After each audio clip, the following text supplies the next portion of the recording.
Good evening, everyone. Welcome to the EBC Learnings webinar.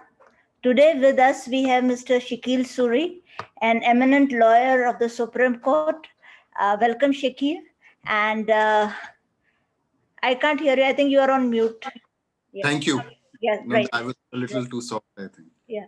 I think people who are attending it repeatedly, they know that Mr. Suri has done various other, he has done, this is the third part of the series that he has done with us on the defenses that you can take in the murder trial.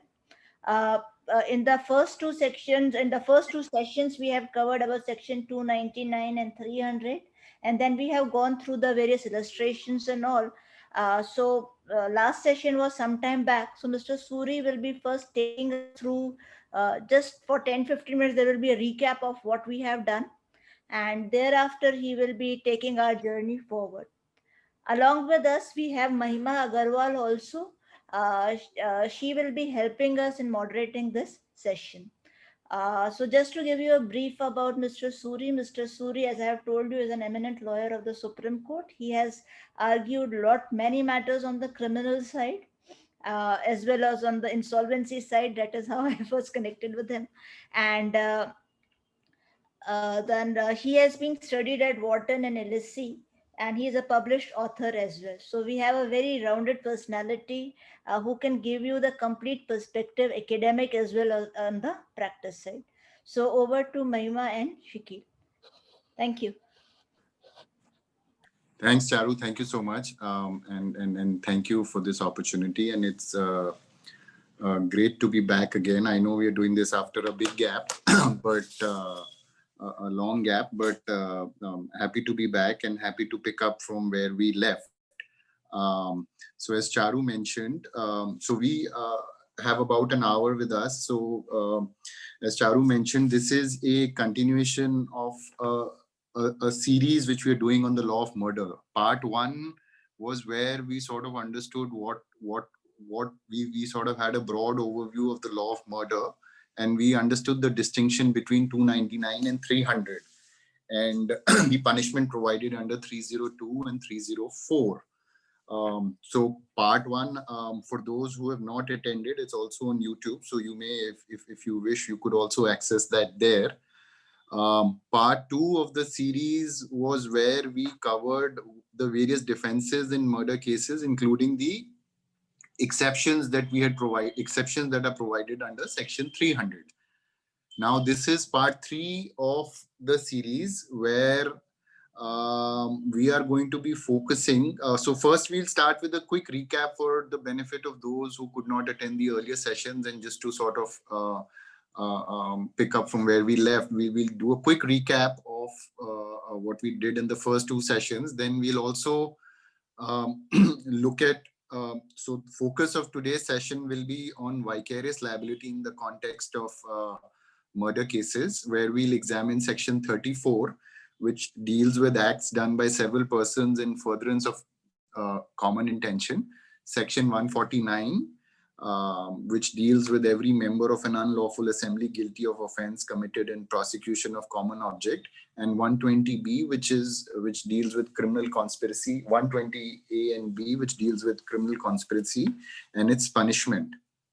So I would suggest that all of you have your Bare Acts in front of you, so that we can follow these sections and try and understand the distinction. We'll look at the ingredients of 34, 149, and 120 A and B, and we'll also look at the distinction between 34, 120B, and 149. So that will be sort of the second part of today's session. The first part is where we go back to the law of murder. And if you may recall, for those of you who had attended, essentially the law of murder is contained in 4 sections only. I mean, it's a vast subject, but essentially covered in 4 sections. Between 299 and 304 is all of, I think, the law of murder, except I would say maybe the right of private defense is not covered here, but essentially the law of murder is in 4 sections. I mean, such a vast subject, but captured in 4 sections. So what we looked at last time was section 299, which is culpable homicide. We looked at section 300 to see when is culpable homicide murder. And once we sort of make that determination, we looked at the punishment sections, which are 302 and 304.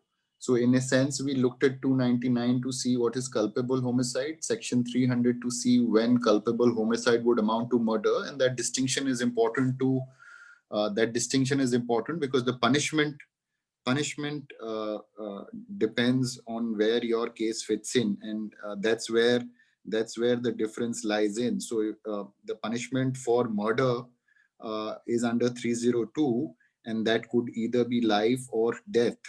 But if it is a case, if it is a case of culpable homicide, you could fit in your case. If it's a case, if you're able to fit in your case within 299 and say it's a culpable homicide and not murder, then the punishment is in section 304, which provides for a lesser punishment as well, lesser than life,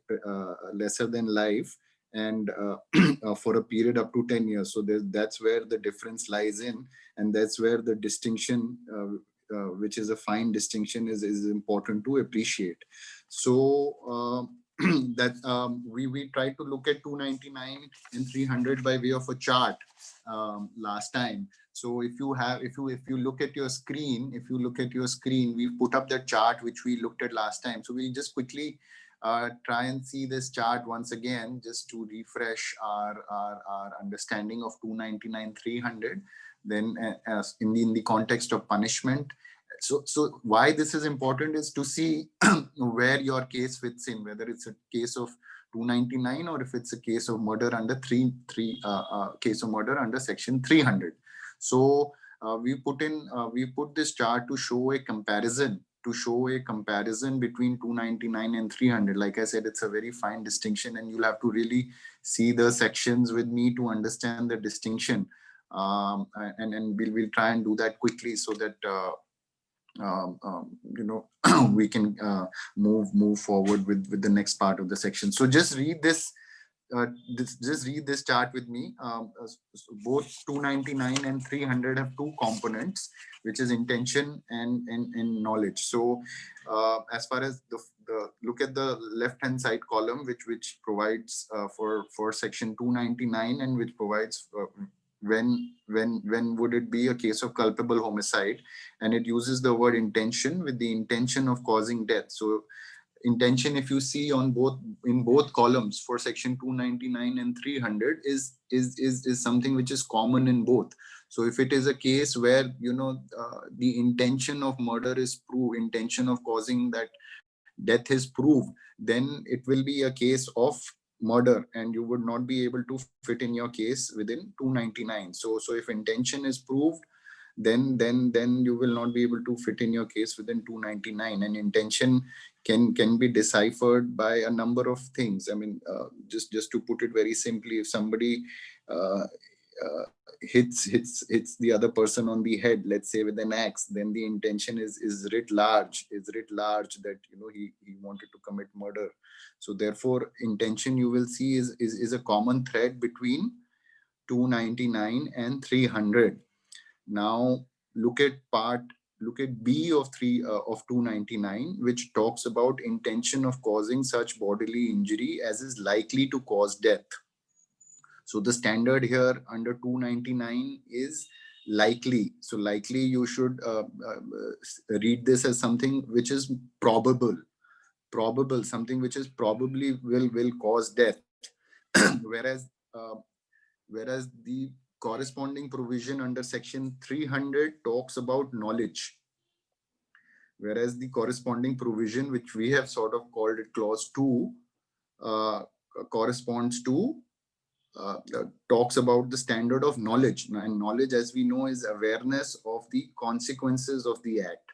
So say, for example, so if you hit somebody on the head, what the consequences would be. So you would have knowledge. so if in the facts of that case, if a person hits the other person on the head, then he has knowledge that his act is likely to cause the death. So therefore, in that case, when you would have knowledge, or when knowledge could be attributed to you, it would be a case of murder and not a case of culpable homicide.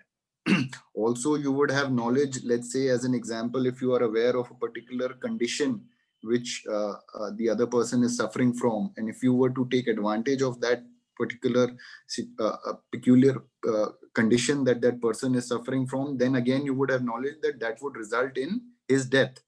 So that's the difference between likely uh, in culpable homicide and the standard of knowledge in section 300. Now, the third part of 300 is as far as with the intention of causing such bodily injury to any person and the bodily injury intended to be inflicted is sufficient. So you should underline the word sufficient in this clause, sufficient in the ordinary course of nature to cause death. So say for example, now under 300, the test of sufficiency is this, and we had discussed this example that if the accused were to cause injury, let's say with a knife on the thigh of the deceased, let's say he stabs a person on his thigh with a knife, that injury itself is not sufficient to cause his death. That injury itself would not be sufficient to cause his death. So in that example only, let's say after let's say that person gets hospitalized and develops some complications in the hospital while he's hospitalized, and then thereafter let's say dies after 10, 15, 20 days of the incident, then it would be a case which would not fit in within 3, because that injury by itself was not sufficient to cause the death of that person. The injury was given on the thigh, it's not given on the head, so no knowledge can be attributed. Intention also cannot be attributed. I mean, you will have to see the facts of the case, but if someone is attacking you on the thigh, the intention of causing death is not there.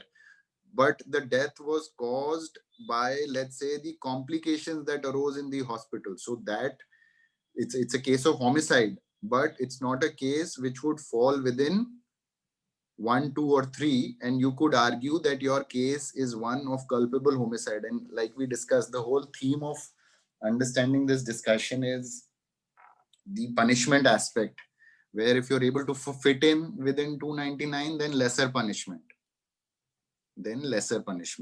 So that's where that was the difference between firstly, secondly, and thirdly of section 300 as they are referred. Now, as far as knowledge is concerned, which is C of 299, and knowledge under section under fourthly, let's read this. So knowledge under 299 is quite straightforward, with the knowledge that the act is likely to cause death.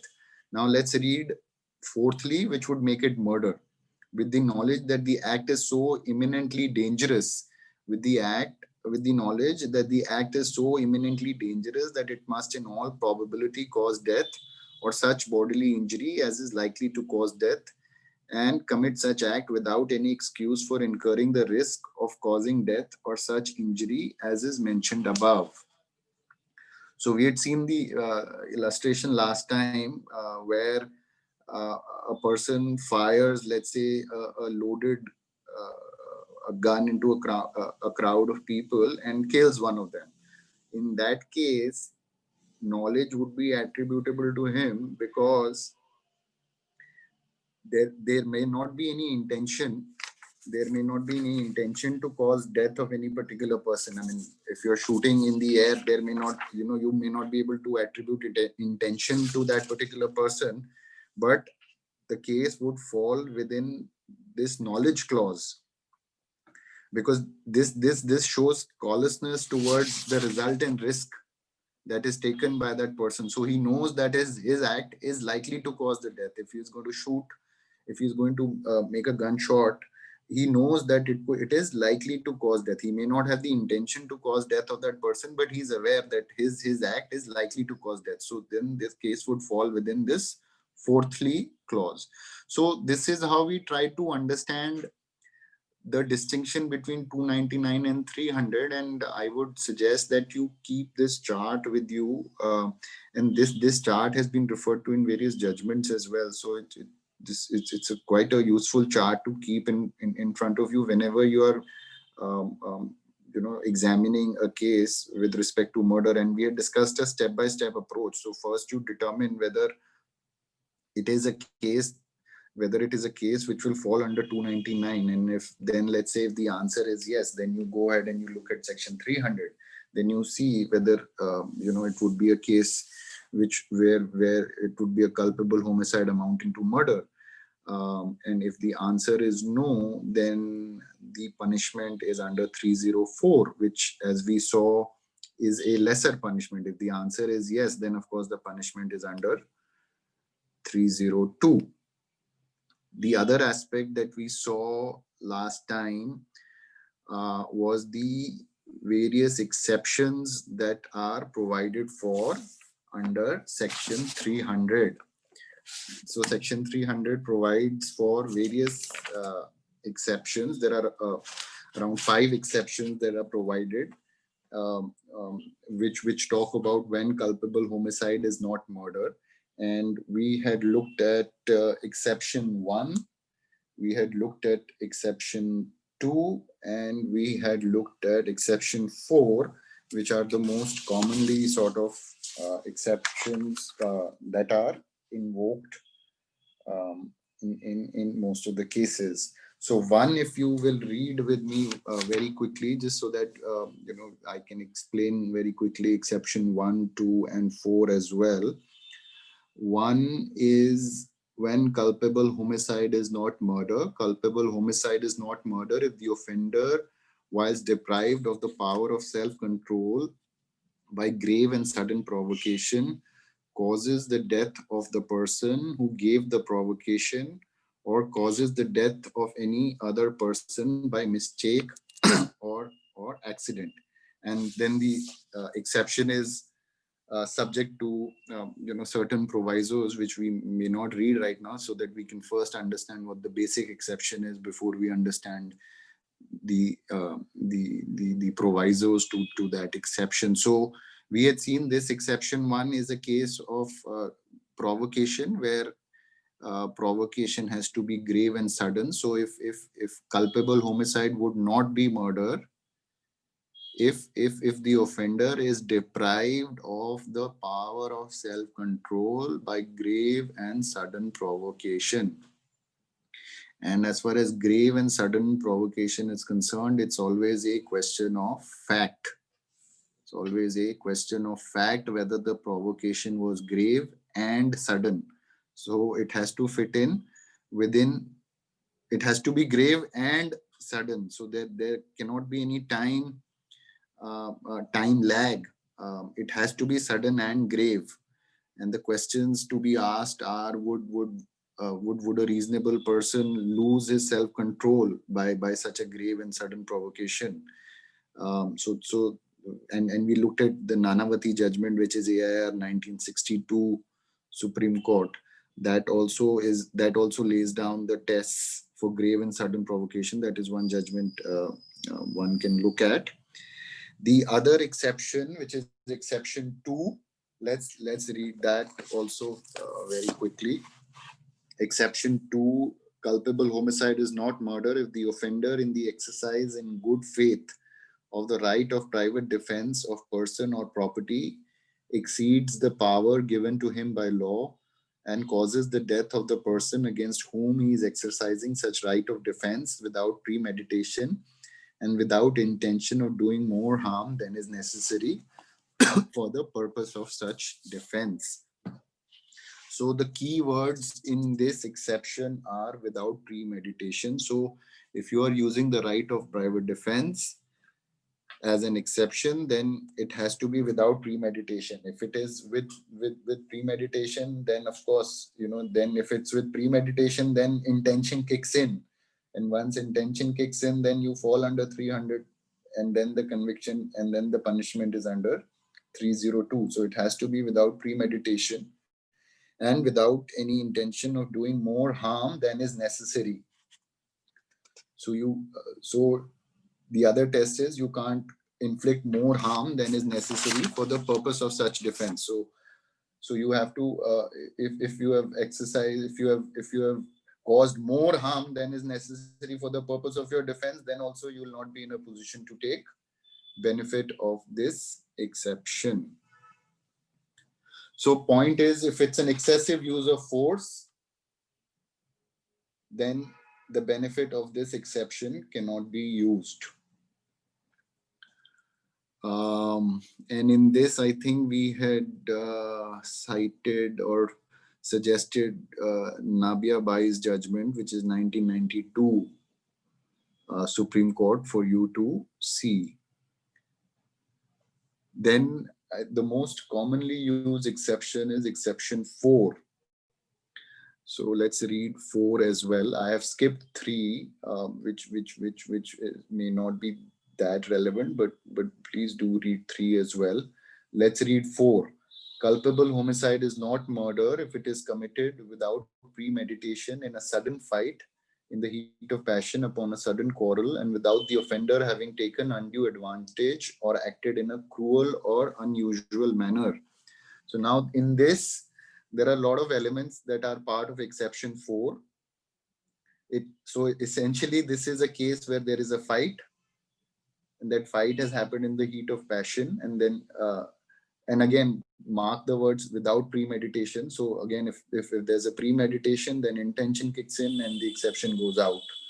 So it has to be without premeditation, it has to be in a sudden fight, and has to be in the heat of passion upon a sudden quarrel, and again without the offender having taken undue advantage or acted in a cruel or unusual manner. So all these ingredients have to all 4 or 5 ingredients have to be fulfilled for you to take benefit of exception 4. Now exception 1 and 4 sound similar. The only the one of the differences between 1 and 4 is that 4 is a case of mutual provocation, whereas exception 1 is a case of unilateral provocation. So in this, in 4, what is implied is that 2 people get into a sudden fight. So it's a case where 2 people have a fight, and it's a case of mutual provocation, whereas exception 1 is a case of unilateral provocation, though exception 1 and 4 sound fairly similar.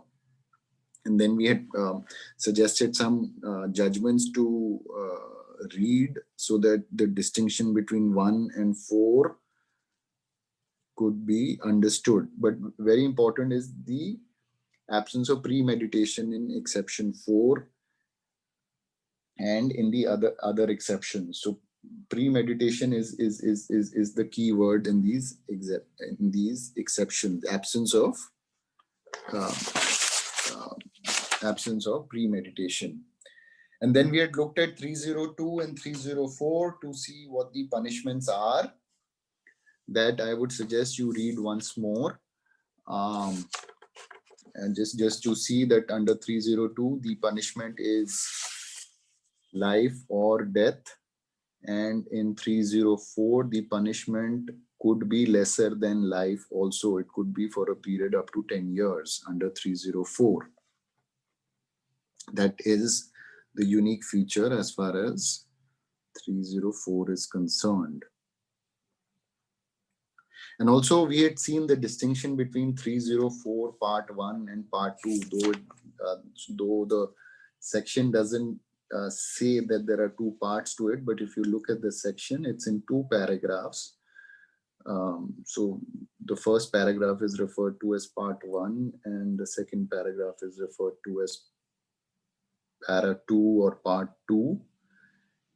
The feature for part 1 is again intention. If it is a case where an intention is shown, then it will fall within part 1, where life imprisonment can also be granted. or a punishment up to 10 years. But part two is the one where intention is missing, but knowledge is attributable. So if knowledge is attributable but intention is missing, then the punishment is up to 10 years. So that's the distinction between part 1 and part 2 of 304.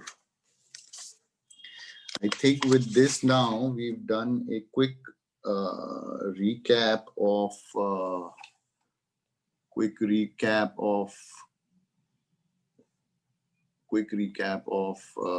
the law of murder and the exceptions. And I would suggest that we now look at section 34, 149 and 120B. We look at section 34, 149 and 120B. So we'll start with looking at, we'll start with 34, we'll move on to 149, and then we'll look at 120. And the idea, so the idea of looking at these sections is this, that the general principle is that a person would generally be liable for the acts that he himself does and is not accountable for the acts of others. So these are sections which engraft exceptions to that general rule and lay down the principle of vicarious liability or constructive liability, as you may call it. And we are looking at it in the context of murder cases only. We are not looking at 34, 120 or 149 in the context of other offenses. We are looking at it only in the context of murder. So when would you be vicariously liable or in the context of murder cases? So section 34 is when you would share a common intention to commit that act, and we look at 34.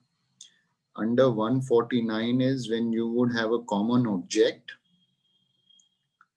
and under 120 when the act of murder is by way of a criminal conspiracy. So all these three we'll see in the context of murder. So when you would have a common intention, when you would have a common object, and when you would have when it would be a case of criminal conspiracy under 120. So all these three sections sound and look very similar because they are all laying down the principles of vicarious liability. So it's important to understand when is it a case of conviction under 34, when is it a case of conviction under 149, or when is it a case of conviction under 120. So let's quickly see 34 now, and please read that section with me. 34 says acts done by several persons in furtherance of common intention. When a criminal act is done by several persons in furtherance of the common intention of all, each of such persons is liable for that act in the same manner as if it were done by him alone. So again, the key word here is common intention. So underline that word, common intention. And now let's break that section up to understand what the ingredients of the offense are. So the first ingredient of this is that there has to be a prior concert. So if you look at 34, it is a case of prior concert. It's a case where there has to be a prior meeting of minds between two or more accused. So there must be a common intention. There must be a participation in commission of that offense. And that act must have been done in furtherance of the common intention. So common intention, participation of that accused in the commission of an offense. These are two essential ingredients of section 34. So just to sort of put this in context in the fact, so I'll give you an example of how a case would fall under 34. How a case would fall under section 34. So let's say there are four accused in a case of murder. One accused A, let's say, hits the deceased with or fires a shot at the deceased. Accused B, let's say, also fires a shot. Accused C is guarding, let's say, the door of the room where the incident is occurring. And let's say another accused is standing outside waiting in the car, so that as soon as the act is accomplished, he helps them escape from the site or from the place of the incident. So effectively, the act is committed by A and B by those fire shots, but C and D would also get convicted by virtue of section 34. And the reason for that is because 34 essentially involves vicarious liability and the participation. So you have to see the common intention. So the intention of all four here was to commit murder. One was guarding the door so that nobody could enter. The other was waiting, let's say, in the car so that as soon as the act is accomplished, they can escape. So all of them had a common intention, even though C and D have not, let's say, fired these shots on the deceased. So it's not the actual act which is the determining factor. It's the common intention which you have to see. So if common intention is proved, then even though C and D had not shot these firearms, they would still get convicted for murder under 302, read with section 34. So that's the vicarious liability that is fastened on them because of virtue of section 34. So that's the principle of 34. We'll understand 149, we'll understand 120, and then we've put together a chart to explain the distinction between 34, 149, and 120. And then we have three illustrations for you to sort of apply these principles and see whether it's a case of conviction under 34, 149, or 120. I think we are running against time, so we'll quickly read now 149. So just take 149, and this entire chapter, if you will see this one chapter, this is chapter 8, where you have 149, and chapter 8 deals with offenses against public tranquility. So see 141 as well, because that's important. 141 defines what an unlawful assembly is.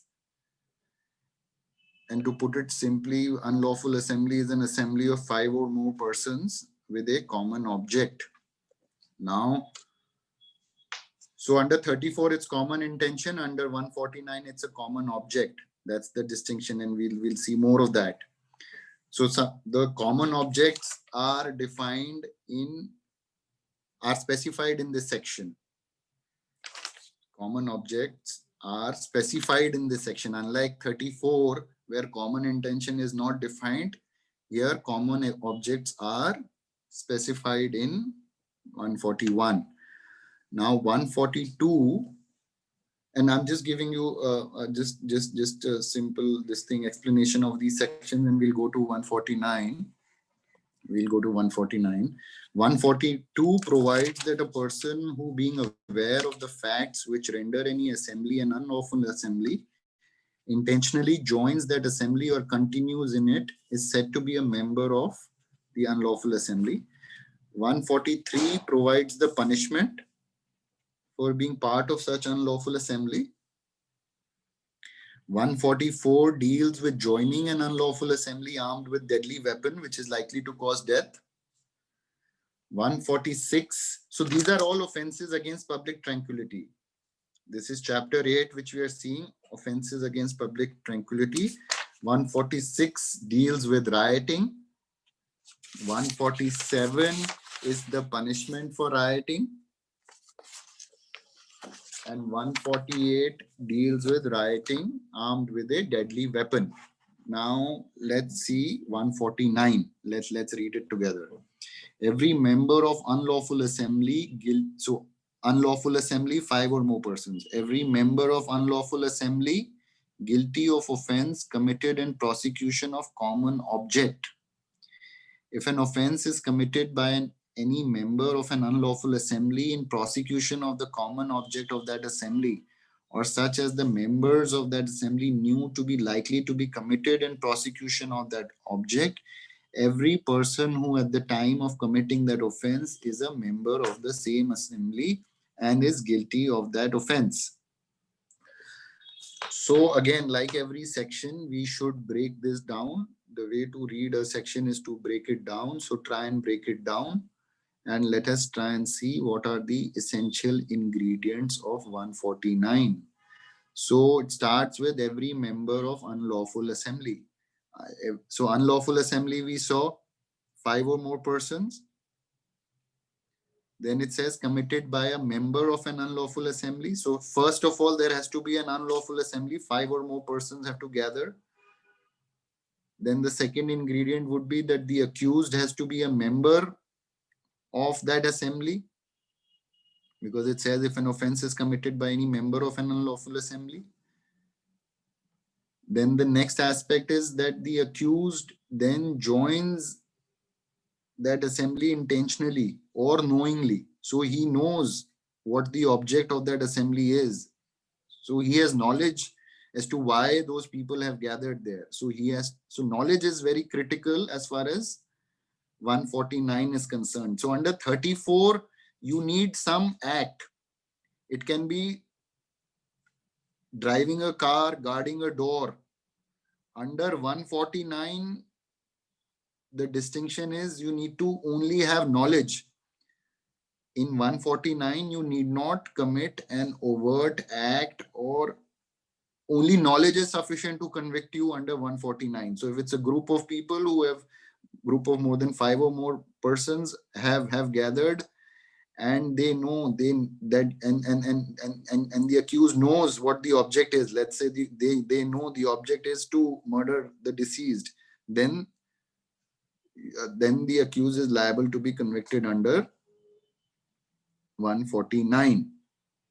So knowledge is critical as far as 149 is concerned.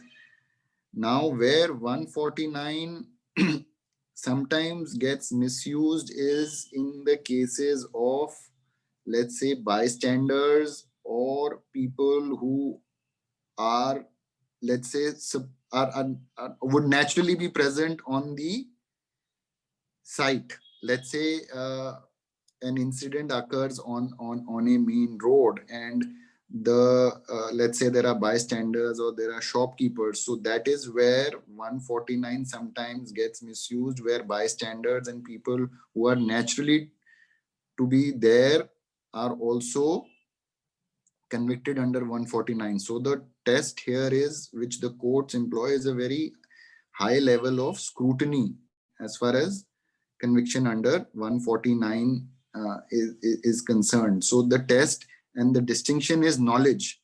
So the prosecution has to be able to prove and attribute knowledge. So if they are unable to attribute knowledge, just by mere presence, a conviction under 149 will not suffice. So that is, I think, a takeaway from 149 that one should keep in mind.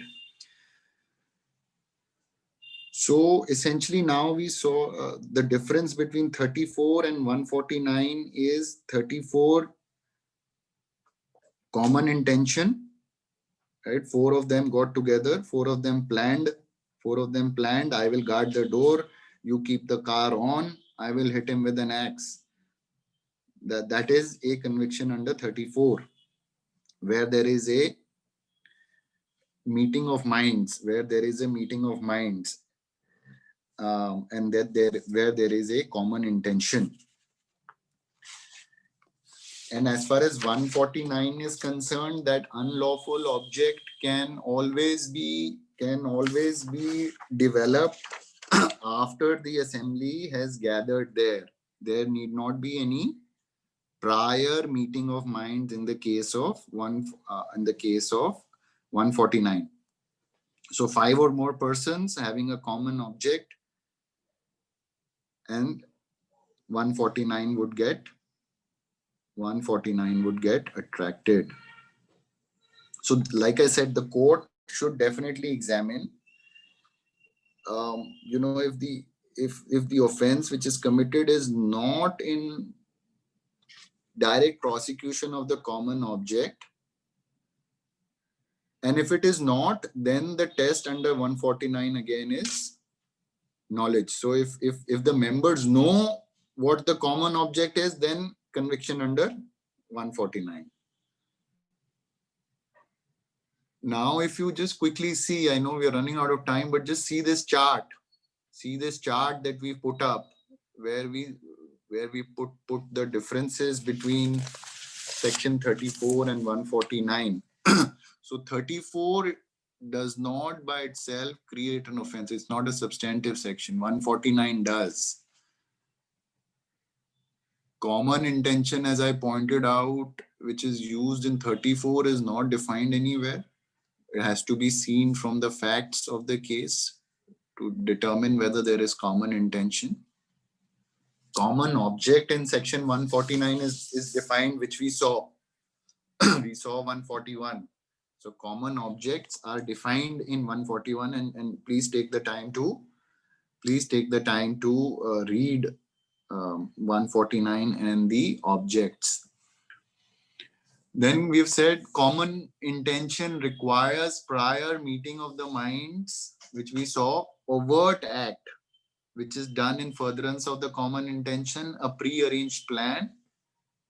As far as common object is concerned, it can be formed without prior meeting. So 5 or more people need not meet prior to the incident and say, okay, we'll plan this. But at that time, at that place, they can form a common object. So what that requires is, under 149, is that a criminal act has been done in furtherance of the common object. Then yes, in 34, 2 or more persons are involved. In 149, we saw minimum 5 persons. The section itself says 5 or more. Now, this last point is important.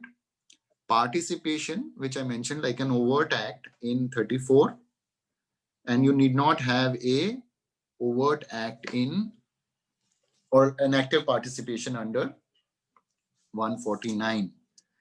Then very quickly, if we see 120, I know we have very little time, and I want to give some time to the illustrations, just so that we can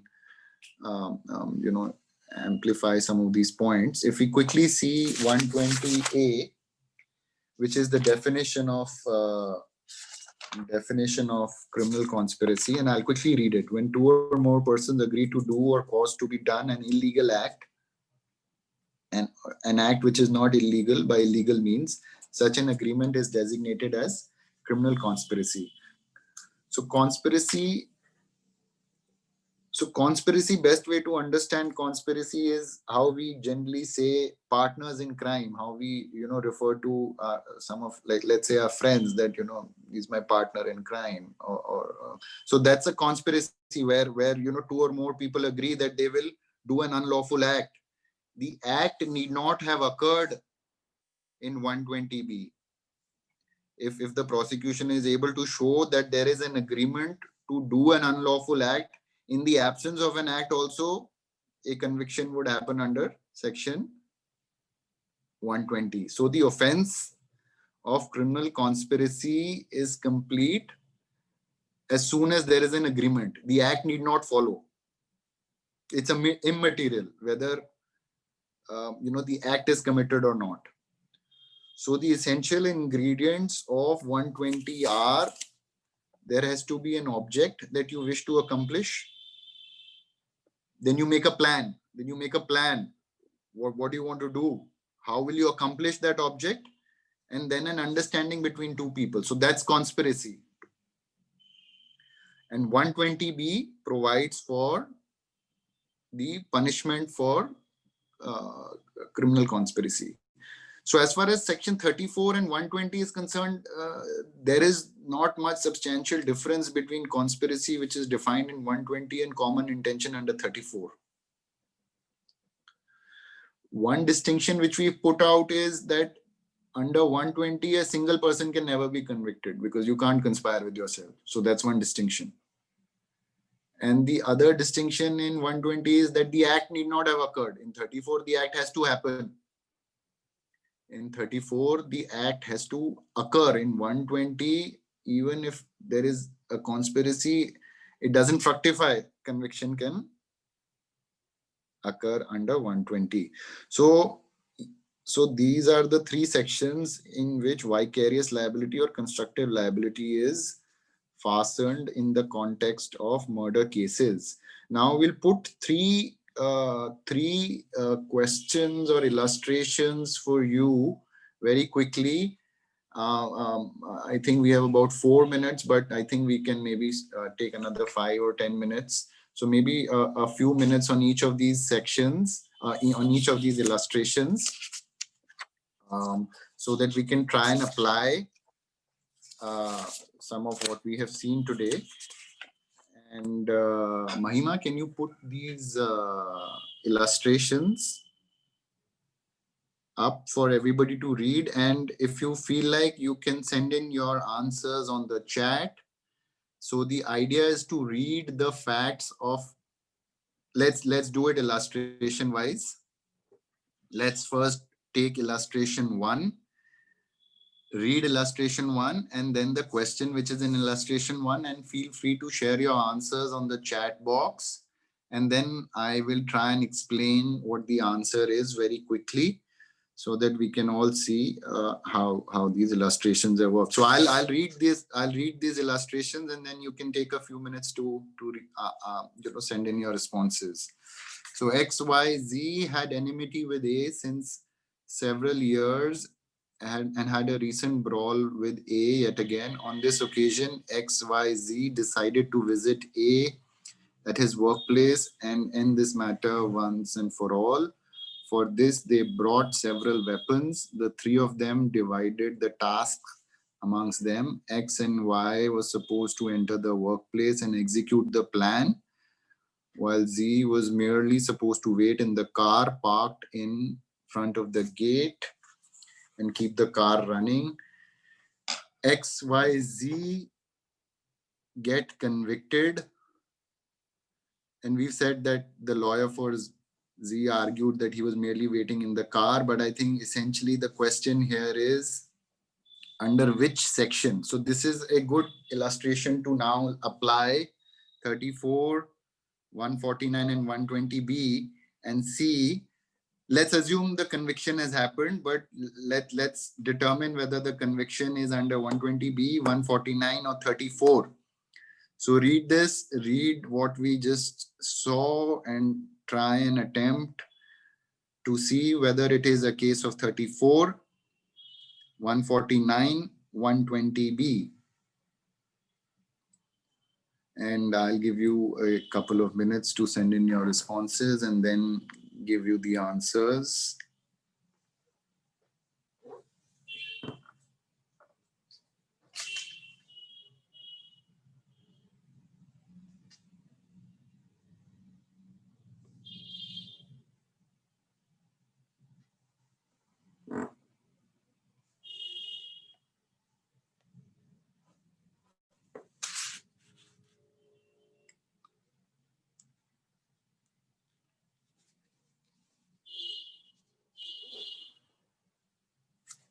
Feel free to send in your responses on the chat box if you feel like.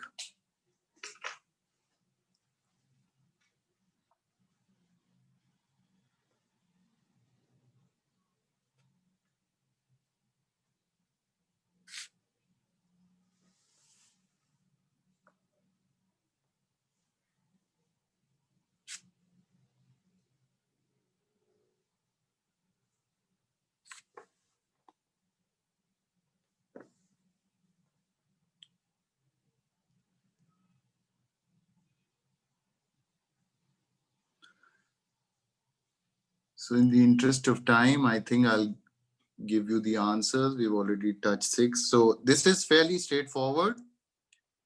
And it's sort of, I think I gave it away when I was giving the explanation for 34. So this would be a conviction under 302 read with 34, and how we say it falls under 34. So we follow the test that we saw. You see whether there was common intention.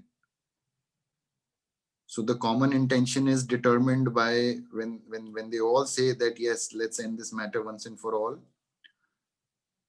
Then we also saw participation is important in 34. All of them participated. All of them had some part in the act. So essentially the killing was done or executed by all of them together. So fairly straightforward. Conviction under 302 read with 34. And a case of vicarious liability, even though, so see, Z becomes liable, vicariously liable here. Injuries are not inflicted by him, but he becomes vicariously liable. And therefore, the conviction under 302 read with 34. Z being the driver in this case, he would park the vehicle directly in front of the crime scene and kept the vehicle running. Now let's quickly see the next illustration, which is illustration number 2. So the same thing we'll do here. We'll try and determine the conviction is under which one of these 3 sections. So let's read illustration 2. A, B, C, D, E and a group of friends meet at A's house, which is under construction. A went out to a nearby shop to buy snacks when the remaining friends heard loud noises. When the remaining friends went to see what was happening, they saw XYZ quarreling with A over some matter and also threatened A.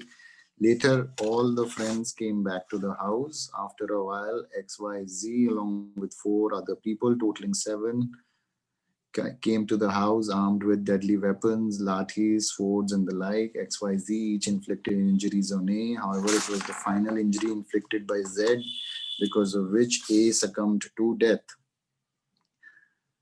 L saw this group going towards A's house and, being X's friend, walked along with him unaware of the situation. So the question is, can XYZ along with all 4 be held vicariously liable? Question 1. Question 2 is, which provision of IPC? And then the third question, what about L?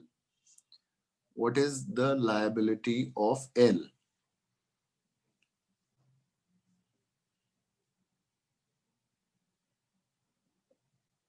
So again, whether it is so let's assume a conviction has happened. Is it a case of 34? Is it a case of 149? Is it a case of 120?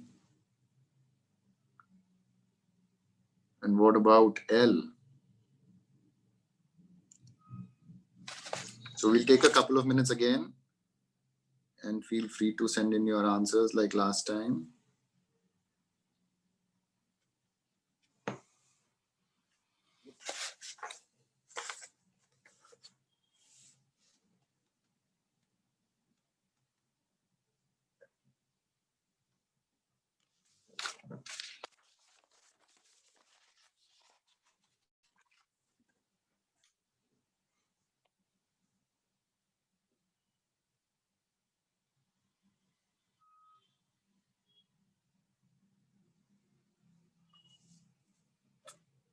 So there are 3 parts to this question.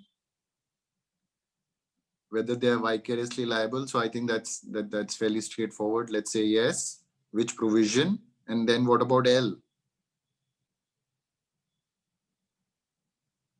Is L liable to be convicted?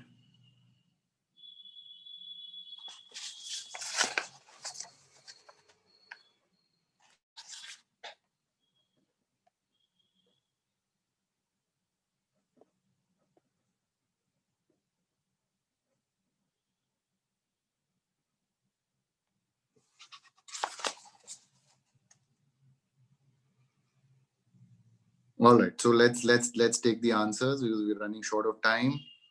So it's fairly straightforward. Now you've seen there were 7 people. So under 149, right? That's pretty straightforward. All 4 of them came to the site to inflict injuries. And it's not as if they proceeded to the site and then subsequently decided. So they came, and it's not as if any one of them, incidentally joined the group. All of them came together with a clear intent and acted upon it. And although the other 4 may not have inflicted injuries, but were equally armed. And being armed shows their common intention. So all members of the unlawful assembly, right, vicariously liable, even though it's committed mainly by X, Y, and Z. And as far as now L is concerned, L could not be convicted because he didn't share the common object. So if you see the facts again, he doesn't share the common object. He is not aware. He is not aware of the situation, and he is not committed any overt act. If you look at the facts again, L saw this group going towards A's house, and being X's friend walked along with him, being unaware of the situation. So knowledge, 149, we saw knowledge is key. So L had no knowledge that this was going to occur. He had no clue. He didn't even have a weapon. So therefore, L was acquitted and not convicted under 149. So now let's quickly do the third one as well. I know we're over time. Let's quickly see the third one. That's also pretty straightforward, but the idea is to give simple illustrations so that we can understand. I mean, these distinctions are very fine, but we've tried to simplify it so that at least we can understand the basics. And then, when we look at cases down the line, we'll have at least a sense on how to make that distinction. So it's like a test where you determine a test in your head, as to how to go about. These are straightforward, but attempt now number 3. A, wearing black spectacles and black cap, entered the house of Z and fired 2 gunshots at him, which resulted in his death. So A was a contract killer hired by E. A got the unlicensed pistol from F. A got the black spectacles and black cap from G. A traveled in H's car and given to the latter for the purpose of the crime. In light of the above, can all of them be convicted jointly and vicariously? Which provision of IPC, if they can be convicted jointly and vicariously, then you'll have to point out which provision. So here first see whether they can be convicted. If yes, then the provision. So this looks straightforward and may or may not be straightforward. The answer may or may not be straightforward. So just take a shot at this. And let's take another minute for question number 3 or illustration number 3 as well.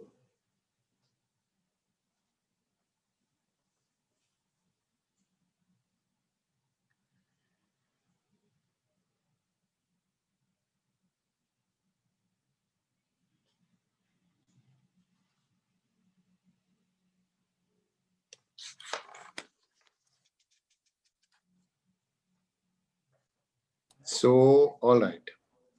Yeah.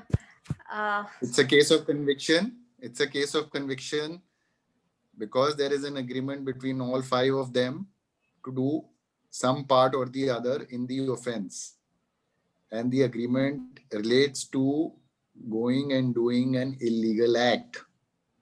So this is a case of conviction under 120B because there is a conspiracy here to commit an illegal act. Even though it's not out there, even though the conspiracy is, let's say, not out in the open and may have been hatched, let's say, behind the scenes or in secrecy, but there is enough material to show that all of them had a common object. Each of them did some part of what was required to commit the offense. So therefore, in this case, the conviction was under 120B. So with that, I think we will end today's session. And the idea was to sort of understand, like, see, between 299 and 300, there is a very fine distinction. I think the distinction is even finer when it comes to 34, 149 and 120. So it's good for you to go back, read these sections again, read these illustrations, and try and break the sections as we try to do. Try and break down the sections, the ingredients, and when you're faced with the scenario, then you apply the tests that we saw, and hopefully we'll arrive at the right answer. I mean, the idea is it's not important to arrive at the right answer. What's important is to follow this sort of test, so that we know what the process is to apply these sections. Ultimately, whether we arrive at the right answer or not is not important. That's always for later. But what's important is the process to arrive at these answers. So Charu, with Yeah. that, may I hand this back to you? Yeah. Thank you so much, Akil, for such an informative session. We as we are continuous law students, we know the distinction between 299 and 300. It is new for every case that comes to us. I'm Right? And learning it every is, day. yeah, it is every time you have to read, reread, and apply, and then see how things turn out. So thank you so much, Shakil, for your time, and thank you, Mahima, for helping us here. Yeah, Right? thank you. Thank you so much. Thank you, everybody. Stay safe. Bye bye. Thank you, Charu. Stay safe. Bye-bye.